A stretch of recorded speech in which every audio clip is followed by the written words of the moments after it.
Evet arkadaşlar. Bugün Blue House'un StarMax BH010H olan modelini sizlere tanıtacağım. Yine bu ürünü de yeni aldım. İnternetten araştırdım. E, En uygun fiyat ve performans oranı olaraktan bu ürünü buldum. Rengi hoşuma gitti. Eşim de çok beğendi. Onun için bu ürünü aldım. Bu ürün Türkiye üretimi olan bir ürün. Ve 1590 wattlık bir çekim gücüne sahip. Çok kullanışlı. İstendiği takdirde sadece şu parçayı kullanaraktan, bu parçayı kullanaraktan koltuk üstlerini süpürebiliyorsunuz. Oynar başlıklı 360 dereceye kadar dönebiliyor. Bu kısımdan e, bu uzantı çıkartılıyor. Burada ayar düğmesi var. Yani istendiği dereceye doğru ayarlanabiliyor.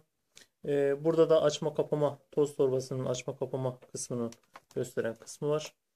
Ee, Çok memnunuz. Çekim gücü gayet iyi, performansı gayet iyi. Sesi biraz yüksek geliyor. İsterseniz ürünü çalıştıralım. Buraya basmamız yeterli. Gördüğünüz gibi buradan da ürünün performansını düşürebiliyoruz.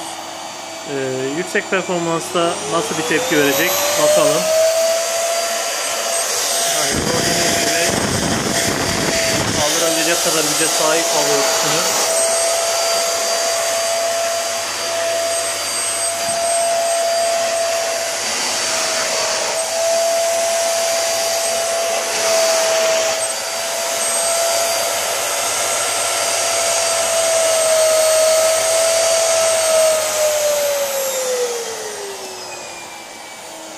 Bu şekilde düşük derecede de yine etkisini gösteriyor.